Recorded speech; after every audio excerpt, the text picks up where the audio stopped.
Hi, and welcome to the back half where we discuss pop culture, politics, books, and all kinds of fun stuff, or at least the things that I find fun.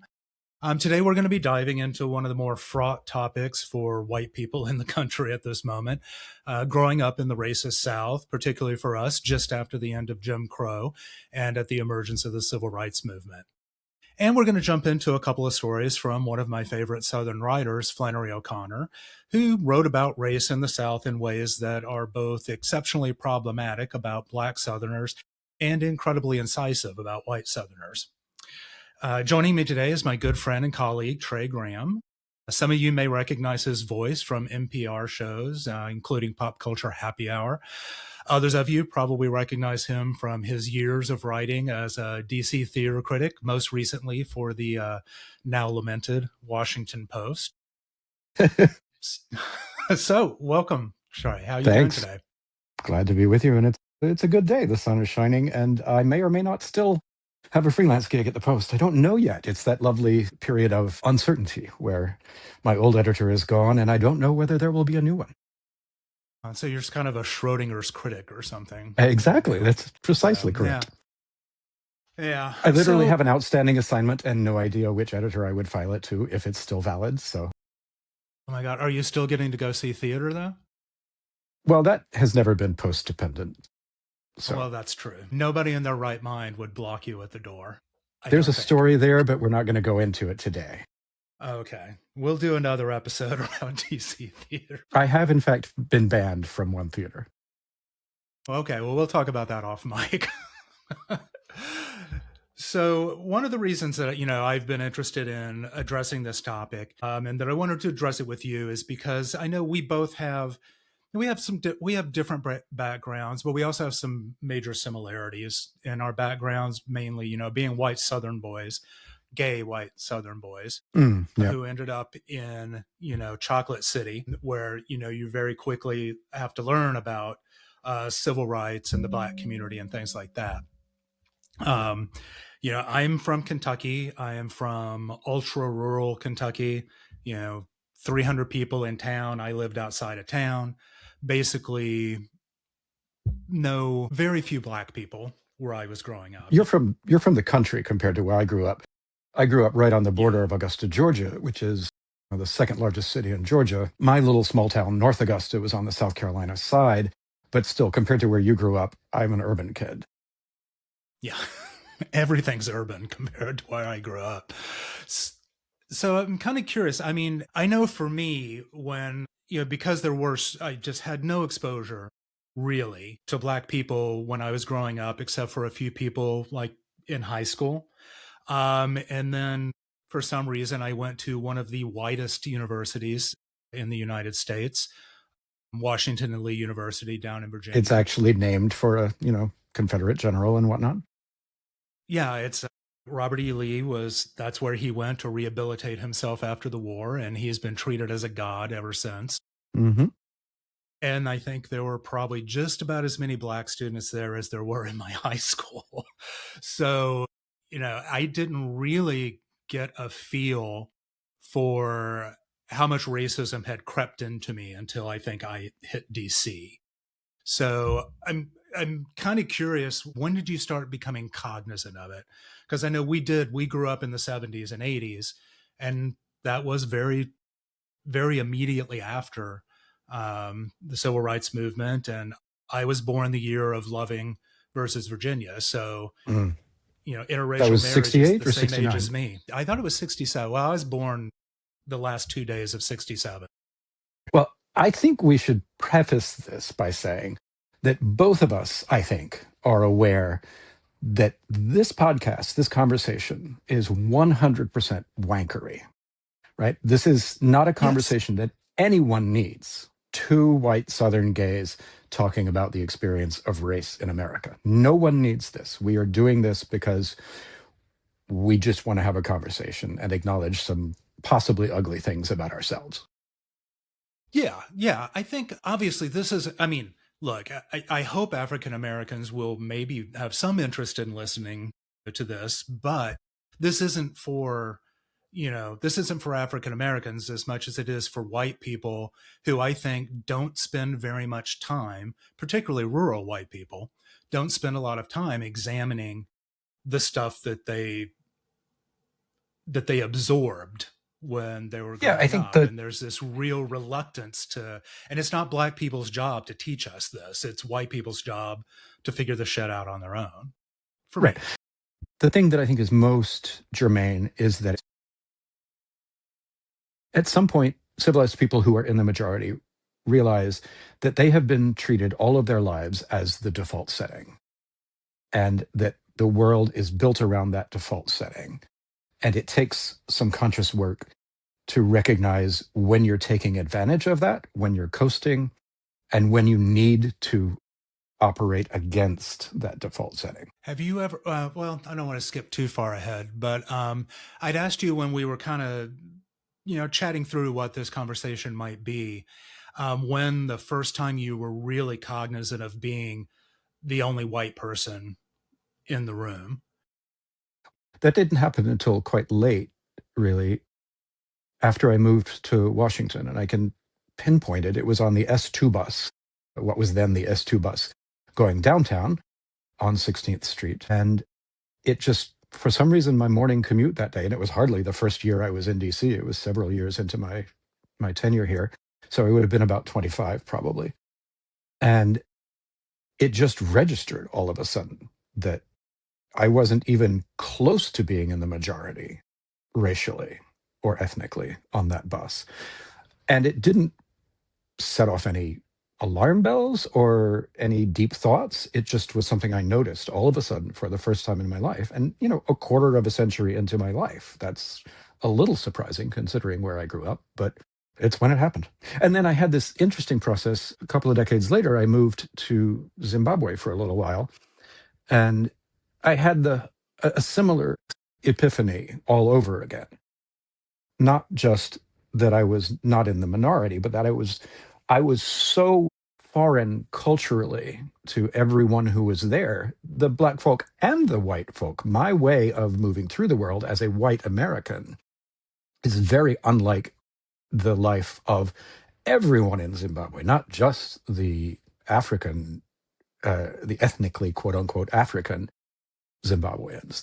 The white folk over there are very different too, colonialism being what it is. How would you describe that difference a little bit? Because I don't think people, I mean, white Americans don't particularly think of white people in Africa other than South Africa.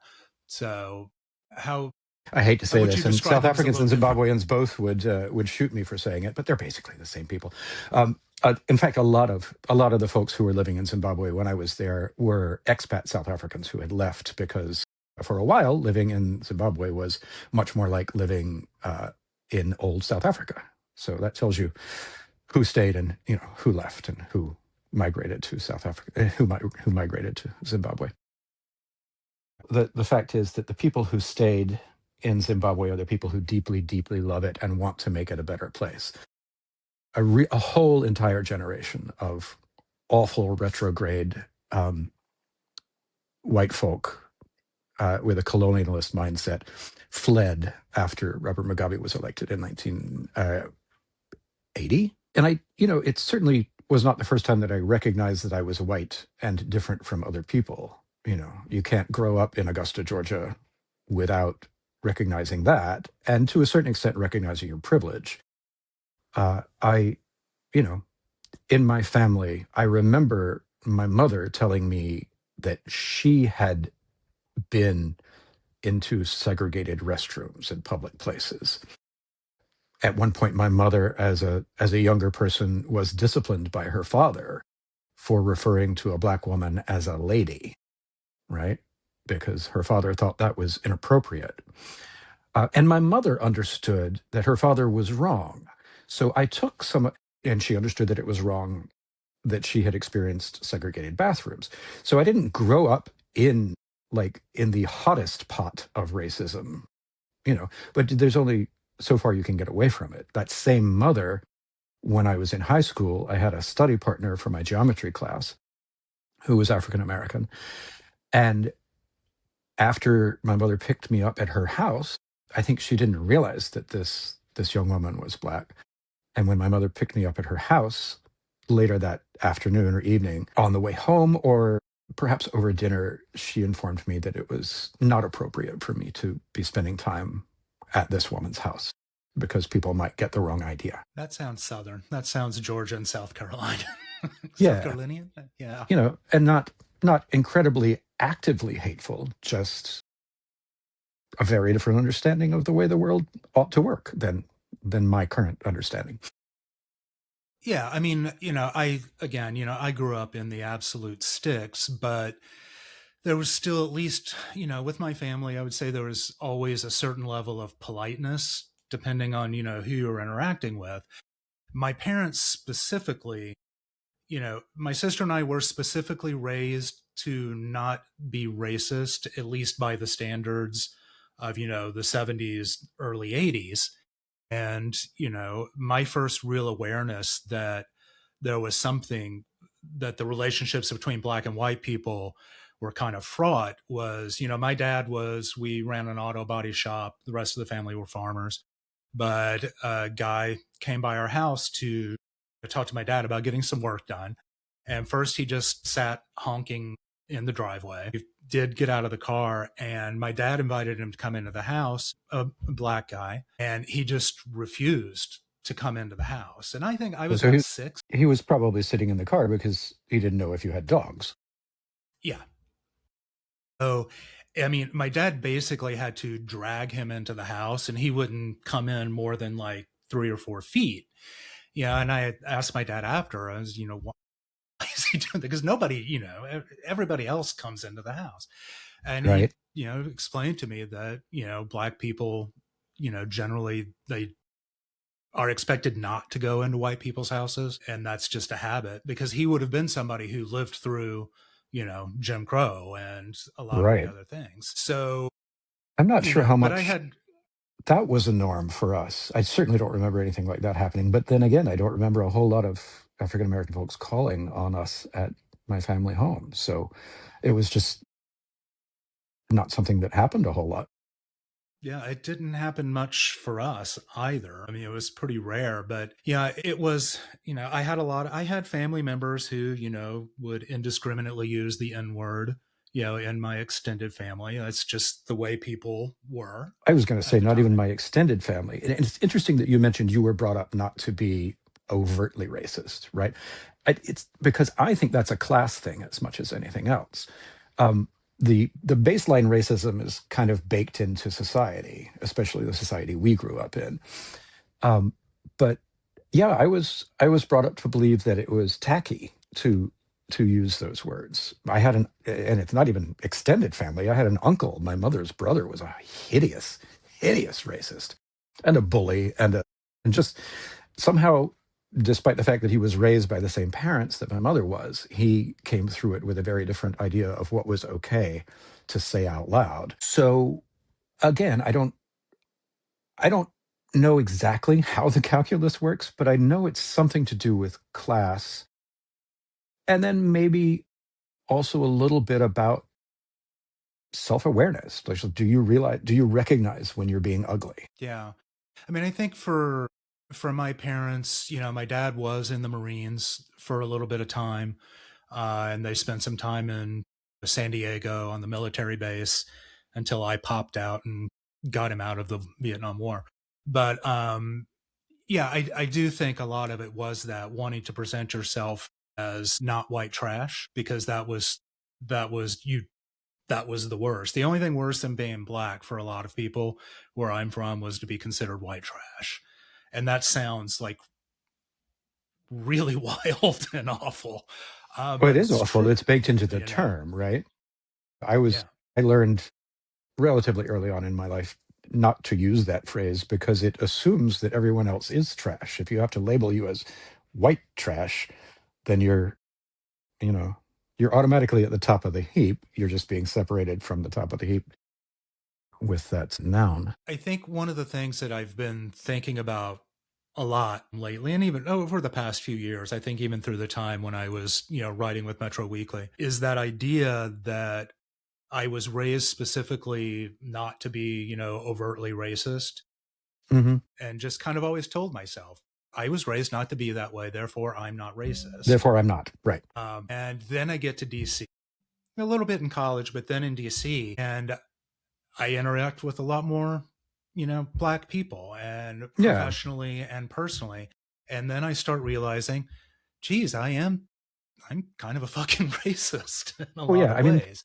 the first time you're walking down the street and you realize that you've had an instinctive negative reaction to a black man who's either sharing your block or crossing the street toward you or whatever, that's an awful thing to understand about yourself, right? It begins a process of unpacking and grappling with things that none of us enjoy grappling with. Again, I don't want to suggest that this is in any way approaching the grief that other people have to go through in the world. It's just Oh something God, we no. we learn to recognize about ourselves eventually if we are thinking people. Well, I mean, to, I think it's important for more white people to think this way because, again, it's not black people, or speaking of other groups, it's not Asian people, it's not Latino No, people. it's It's not difference. their job to tell us, you know, how to get along in the world and respect other people. It's our job to kind of do that work. And my general feeling is, particularly these days, with JD Vance out saying that, and others, that you no longer have to apologize for being white, and all this other bullshit.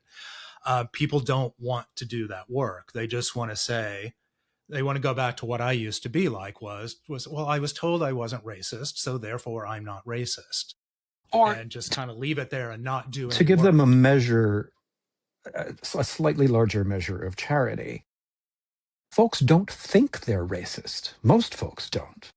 They just don't recognize the systems that racism is baked into. They don't recognize their own place in those systems, and they don't understand how those systems benefit them, even when they're not thinking about it, right? Like my mother would Mm-hmm. tell you to this day that she is not a racist person. It's just that she has, in the process of her work running a small charity, she has been around enough black people to know that most of them will take advantage of the system if given the opportunity. And that is something she has said to me, right? It's Mm-hmm. appalling because she's, of course, generalizing from a very limited experience. She ran a charity for like 2 years, but she had a bad experience and she has, that's become her new baseline, Yeah, I have some white grifters I could introduce her to, right? but I'm not sure that would help. No, no, we have those too. Those are called my cousins. And Yeah.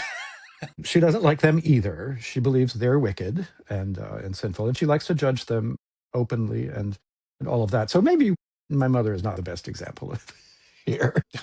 Well, she seems complicated. That's probably an understatement. I mean, I would say with some of my family,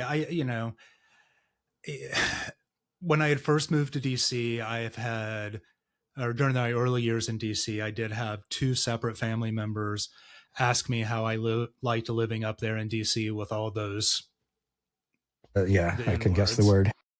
word. So that introduced, growing tension, as I got a little bit more quote unquote enlightened, which was a long process that's I've never ending. I've had that question. I don't think it was from a family member, but probably from a high school friend or a friend's parents or something like that.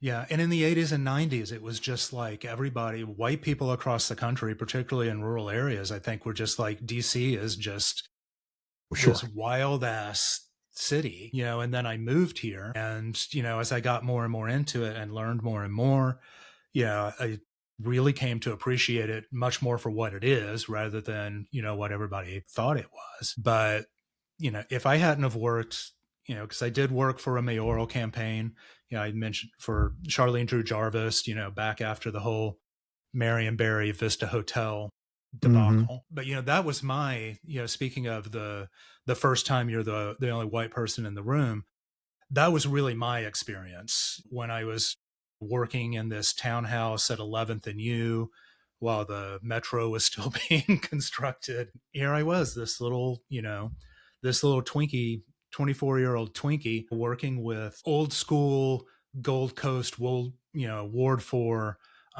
African American establishment, but also with a lot of, Marion Barry supporters who had joined in. So I was dealing with people from Southeast and people from Ward 4. I learned a lot. I had to learn a lot, and I don't think if I'd gone through that and then some, working with Whitman Walker and actually working with Metro Weekly and Black Pride and things like that, I wouldn't even be where I am today. Where I am isn't perfect, but Right. I think one of the things you learn very quickly in DC is that, in a way that you don't learn it in rural Kentucky, in your case, or urban, suburban Georgia/South Carolina, in my case, is that there is this marvelous, accomplished Black upper middle class that is not new, that has been in place for a long time, and that is not like any of the stereotypes that are widely promulgated in pop culture, right? yeah, And, not to be reductivist about it, but, you know, white boys like me didn't meet those people until, I don't know, the Huxtables came along. Is that right? yeah, because In otherwise pop culture, anyway. it was all good times and, Right. you know, It and was that also, it was, was all the struggle bus, yeah, populated by decent people, by good people, but yeah, the Jeffersons and the Huxtables, that was opened when a it very started. tiny little window or two. Very tiny, a very tiny little window. I met somebody once who lived up in Ward 4, and I just kind of offhandedly said, "Oh, you live up on the Gold Coast." And for people who don't know, Gold Coast is an area of DC that's really well known for being the home of well-to-do African American families who've been in DC for generations. Generations. Yeah.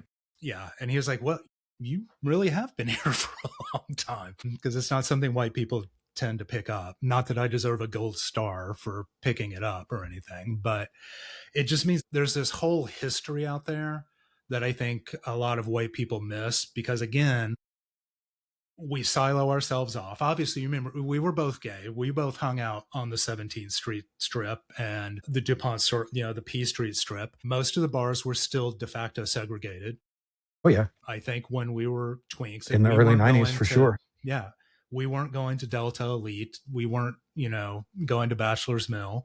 And it was only a few years, I think, before because we moved here about the same time. I mean, just gay white boys hung out in one place, gay black guys hung out at another, Latinos kind of, you know, briefly had their own space over on P Street. I don't Yep. know if you remember that I do. Scandalo. Trumpets and then One of the Escandalo yeah, after that. two of the most fun bars in DC if you knew where you were going. So one thing I actually wanted to ask you about because this is something that I've experienced both with people from Kentucky and also a lot of times with people, I work by day as a real estate agent and I interact with people from across the country. My feeling is that the thing white people are most worried about is being called racist rather than being racist. Yeah, That's nobody the wants to be most that guy. but That's why the once, backlash against woke has been so powerful. No one likes being called on that. well, people don't like being, again, uncomfortable. It's one of the things about being white and that so frustrates me. Aside from the fact that being white is kind of like being nothing, when you kind of step back and look at it. I'm Scotch Irish German for what it's worth. I mean, it's been so long since my, family jumped on a boat and came over here. Some of them, I think, chased out of the countries they were coming from. But so it's not, my ethnic background really doesn't have too much to do with my self identity, and white doesn't really have too much to do with it either. As a white person who tends to be considered default still, it's just very frustrating to have people that I have something in common with not want to do any work to try to expand themselves a little bit or try to understand people who are who have who have different life experiences and have experienced this country in radically different ways. Yes. I would argue that the way our ethnicity manifests in day-to-day life is that the entire framework was built by people, by the ancestors of people like me and you, right? It's not just white people, it's white Europeans from a very specific little place. And those people were responding to the Protestant Catholic divide that happened. And a lot of them were really, really responding badly to that divide, right? And were the reactionaries of their time. So they came here to create something very different. And so much of what we refer to as the Protestant ethic is reflected in the baseline assumptions about what makes a good person or a good citizen, right? There are other cultural norms. We just don't learn much about them. The idea that work has dignity as opposed to life has dignity or humanity has dignity is one of those things. What's your ethnic background? Scots Irish. You're Scotch. Okay, so we're both the hillbillies, basically. Yes, we're 100%. When that piece of J.D. Vance's awful book about the way Protestantism and Catholicism manifests itself in the hillbillies of the eastern U.S., who are all Scots Irish. Like all of that Appalachian population is Scots Irish in a very particular way that, Pennsylvania and parts north and slightly west are much more German, right? And much more Northern European. So the Scots Irish influence in that hillbilly corridor that he is writing about is a real thing. And it's culturally very present for me. Yeah. I mean, and so much of this, also gets to class. And I'm curious, maybe we both have a little bit of a different experience with that because you did grow up in a little bit more of an urban area than I did. Because it was a huge culture shock for me going to, Washington and Lee, because I was suddenly going to a private school with all these like rich boys. I'm driving BMWs and this and that. I had just the thickest hick accent, you had ever heard.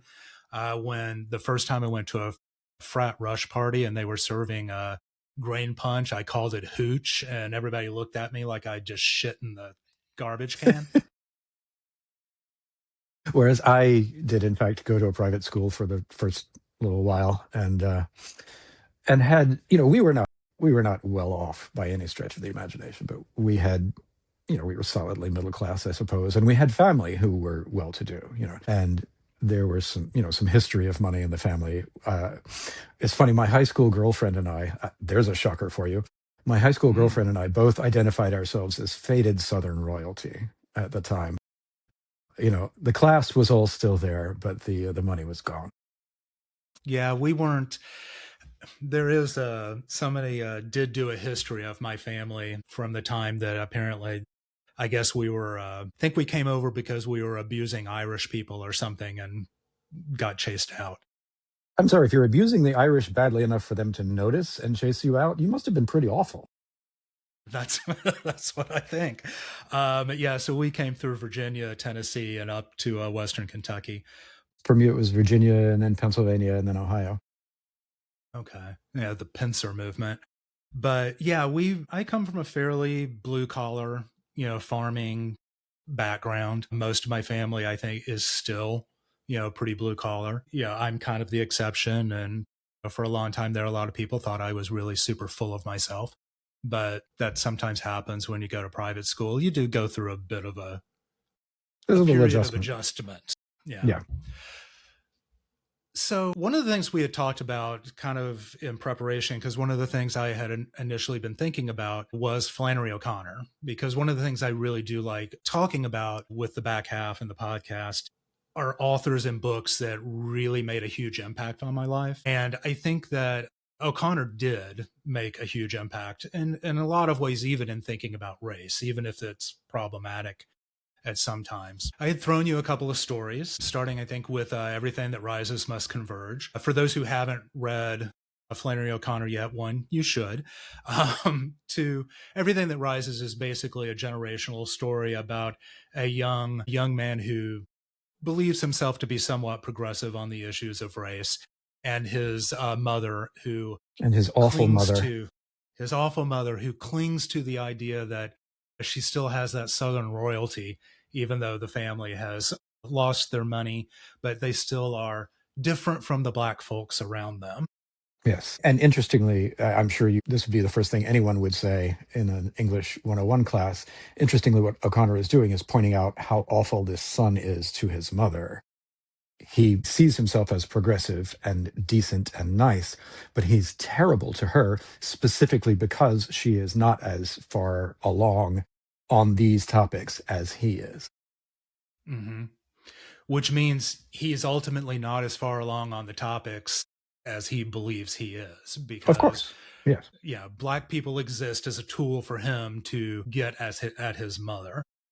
I mean, I think one of the reasons that particular story speaks to me is because I often have felt like I'm in that conflict with members of my family. God, yes. I mean, one of the reasons I love that story so much is that I recognize myself in it. I have in my life been genuinely terrible to some of the people in my family for good reasons and for less good reasons. And a lot of it having to do with race and politics and other things that, I pride myself on being evolved with regard to. How difficult is that for you still? I But let me mean, refer you we're to my both. therapist. I'm still on a weekly visit basis. No, it's terrible. I mean, one of the great things about being an adult and well read is that you learn how much there is for you still to learn. You learn how little you can ever truly know. And one of the worst things about being an adult and well shrunk is understanding the extent to which you do not measure up to the standards you would like to set for the world. And that does suck. Yeah, Sucks that very sucks a hard. lot. you know, I still have good relationships with some of for the parts of my family that are still alive, and I don't know about yours. I grew up with great grandparents who were born in the 1800s. Hmm. So I had lots of grandparents, and I just lost my last grandmother, last year. So a lot of people around for a very long time. So lots of time to have bad, bad interactions. Yeah. But when I had, this is actually an experience that kind of speaks to it. I was lucky enough back in like 2009, 2010 to get to go to the White House for like the holiday press Christmas party. One of the probably most annoying events in DC, but it was fun to actually, get to go. And Kevin and I got my picture taken with the Obamas, which was, that's cool for a little boy from Kentucky. So one of my grandmothers, my mom sent her the picture and she printed it out and put it on the wall. She had it up for everybody to see because she was just so excited. My other grandmother, my sister and I were visiting, and I wasn't even going to bring it up because I just had a feeling. And my sister brought it up, and Granny just went, "Well, that's not anything I can be proud of." And I was just like, well, shit, I guess it's time we go out and have some Chinese for lunch. Yeah. We're not going to Yeah. have this discussion. Just, it was just such a kind of a smack in the face, not because, it was insulting to me. It's whatever. Everybody in DC almost goes to the White House at some point or another. It doesn't make you special. But just the level of vituperation. Actually, I'd like to acknowledge the incredible privilege embedded in that in that observation. That is true. That is very true. I acknowledge the fact that I just stumbled into that face first. People who do what we do, who are connected to the media in some way, no True. longer find it impressive. Yeah. And, these days we wouldn't want to do it. So, I guess I would have my grandmother's reaction if somebody in my family showed up in a photo with Trump. So maybe it goes both ways a little bit. But just that strong reaction that I knew had to do with the fact that we had a black president and that kind of stuff. It's like, I know you're 90 something, but why, how deep does the hatred have to go to be holding on to it when you're just about to cross over to the other side. Right? I'm like 58 now, and I've begun to have a sense of I don't have time to be upset about that thing that's bothering you today. So for someone in their 90s to be that angry about something does kind of make me wonder. I understand where you're coming from. Yeah. I mean, it's why a lot of these issues are why I haven't spoken to my dad, I think, in for more than 60 seconds in probably 10 years, because it's just, why bother? There's just, like you said, we're this based. I'm a little older than you. Thank you for reminding me. But yeah, I don't really feel that I have the time or inclination to have that energy in my life anymore. You know, I'm a grown Yeah. ass man now and I can kind of do what I want. And I've been through a period like that with my parents, and I'm kind of coming back out of the other side of it right now. I've spent several years being fairly distant from them, but I'm realizing that I don't have to make the time to fix the issues I encounter with them, but I can find the time to be present for short periods of time and to be kind during those short periods. I am not any kind of a saint, and I can't keep it up for long, but I don't have to avoid them the way I used to. And I'm glad of that. The second story, actually, because I think talking about my dad will just get me upset. So, Yeah. because I may try to stay away from it, but once I get going, it just pisses me off. Yes, I have heard you on this topic. Yes, a few times. But, the second story I had mentioned from O'Connor was this story, Revelation. Mm. And the reason I brought that one up is because I Which think, starts out as one kind of story and turns into a whole different thing. yeah, it's wild. But basically, to summarize just a bit, it's a very proper Christian woman finding herself in a doctor's office, kind of letting everybody know what a wonderful, proper Christian woman she is, as she, acknowledges everyone around her and tries to control the sociability of everyone around her. But there's a young woman with thick glasses and a big book called Human Behavior, who obviously is not picking up what this woman is putting down at all. And it being a typical O'Connor story, violence erupts and the young woman attacks the good Christian woman, who then goes home wondering why someone would call her a warthog, why someone would call her a bad person, until she finally has this revelation in the end of the procession to heaven being filled with people both high and low, different skin colors, these other things. It's a really, for someone who is essentially an atheist, it's one of the more beautiful stories I think I've read from her. It's really struck me in a lot of ways. And while I may be an atheist now, I know that I did grow up with a religious background. I know you grew up with a pretty Same, religious same. Yep. background. Yeah. And I'm kind of curious now. You're Episcopalian, so I can't call I you an am. evangelical. No, not in the slightest. I grew up Methodist and I grew up United Methodist. So, the sort of lefty version of Methodism, especially in the South. My parents have since gone back in the other direction because the United Methodist Church eventually proved too progressive for them. I moved from Methodism into what was its parent church, the Episcopal Church in the USA. They went lower church, I went higher church. I'm all about the smells and bells and the ritual and the beauty of the structured mass. And I found it more humane, ultimately, possibly because I just found it less judgmental in the congregation that I migrated to. But I think, to return to the story, the wonderful note in that story for me is that she either actively realizes or comes very, very close to realizing that regardless of how strong her faith is, she doesn't get to be the gatekeeper. And I think a lot of what has spoken to me about that story, aside from the ending, is I recognize her from church. Sure. I know that woman very, very well. And it kind of gets to one of the things that drove me away. You were partly in like the lefty church. I was a Cumberland Presbyterian, which is basically the only difference between us and Southern Baptist, where that they dunked and we sprinkled. That was then. I'm sure there are some theological differences, but nobody ever ever talked about those. It was all pretty much the same. And that kind of gatekeeping, very judgmental attitude just pushed me away so Yeah. fast.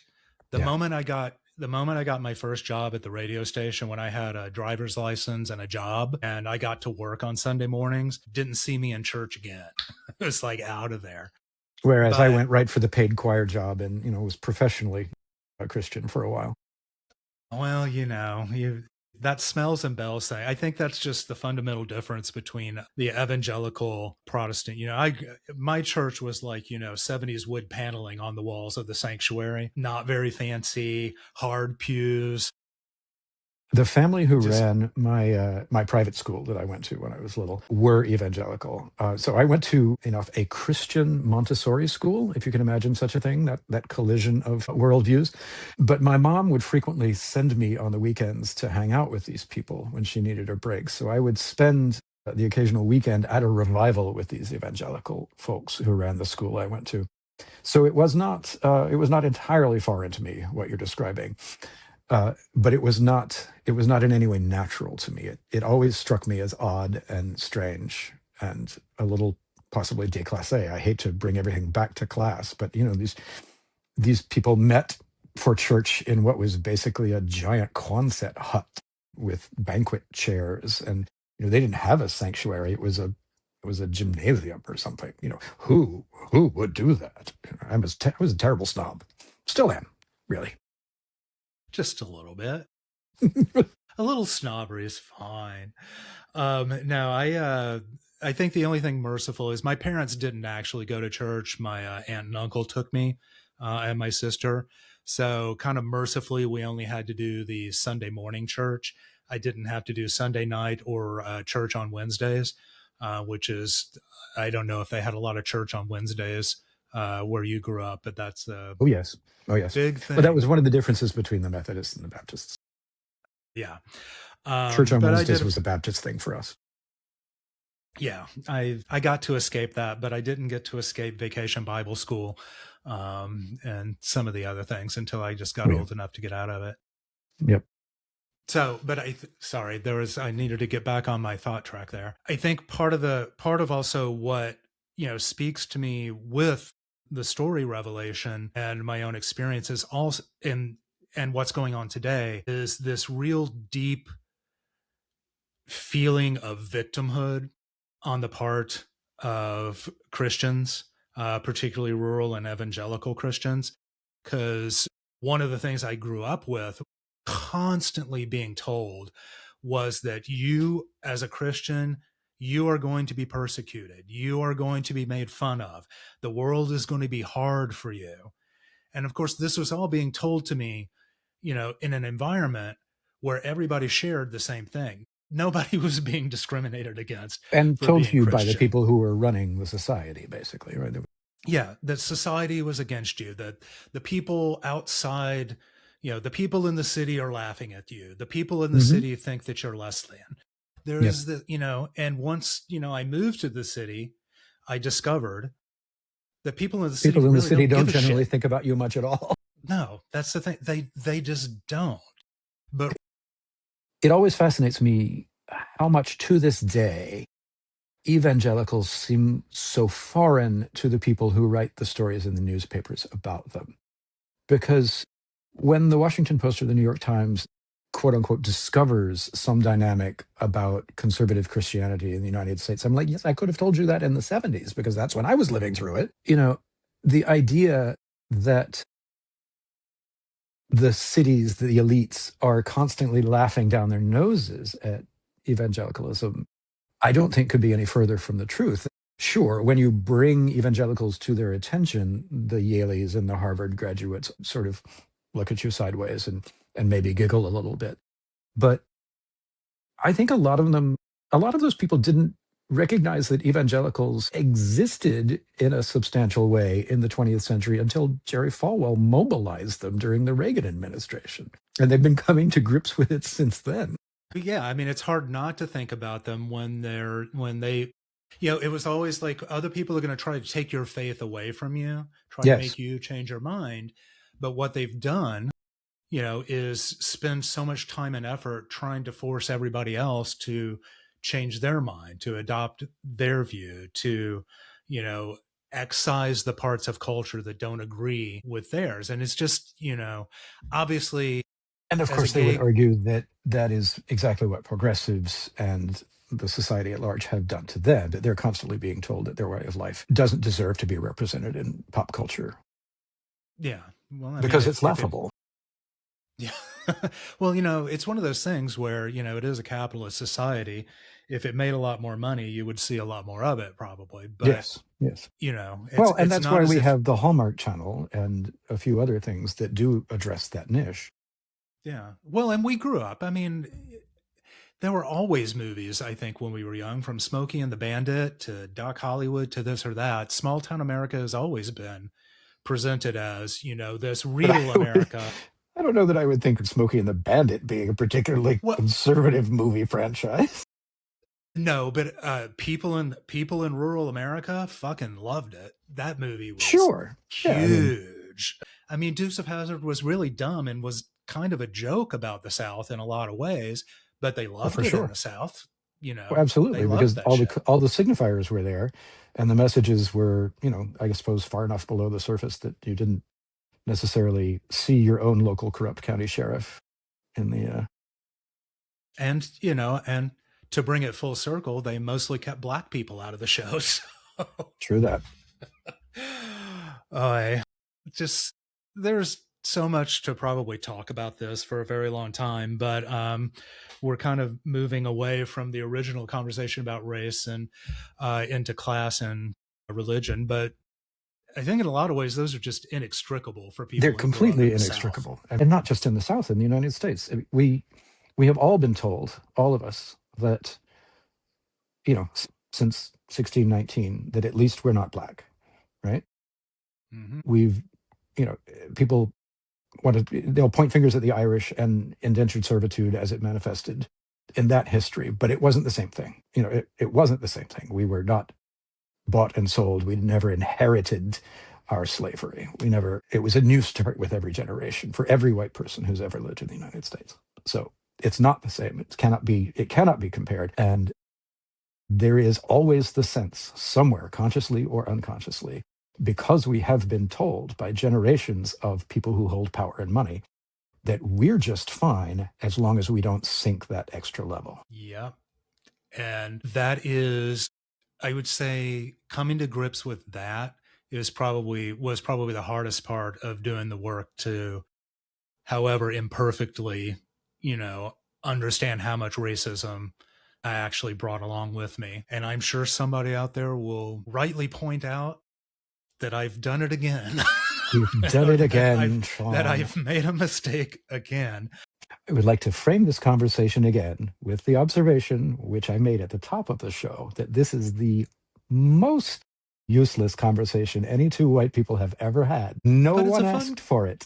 No one asked for it, but fuck it, we're going to give it to them.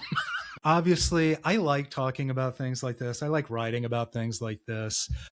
And better that we should be talking to each other about it than inflicting it on our friends of color. Yes. Oh God, no, I love them too much to do this to them. Okay. To your listeners, job. The next time you need to sit and pick at your scabs of white liberal guilt, you know where to find us. Yes. So, any last thoughts? Do you think we should just cut the South off and go off on our own? If we can leave that out. Would that it were possible.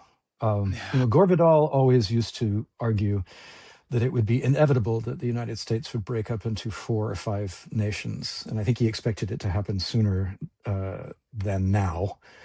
But then Gore Vidal was a gigantic asshole, speaking of elitists. Yes, one of the biggest. perceptive but unpleasant, and I don't know how I feel about ever thinking that he was right about anything.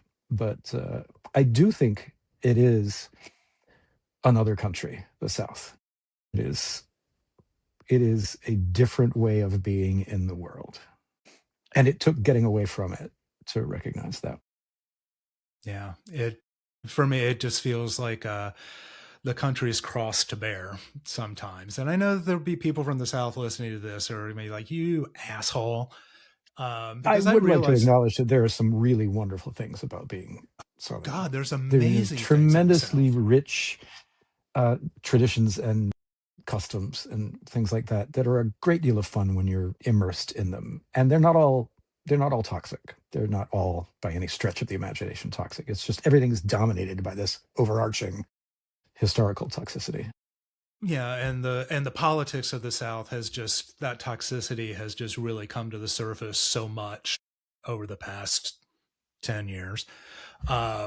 That it's just like revisiting all the worst parts. And there are parts of the South I love, there are things about the South I love, but it's like the relative who's racist and you still love them and you hope that eventually that they'll be able to figure it out.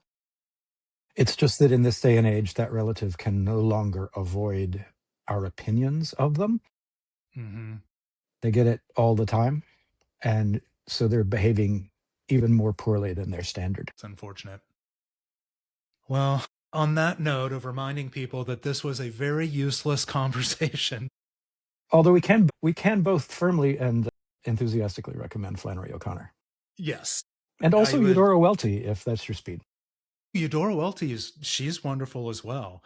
I think for if you're like me though, and you like sudden stabs of violence leading into horror tropes, then Flannery O'Connor's probably got something for you. Yeah, yeah, she's the gold But standard anyway, there. You can skip she Faulkner. is.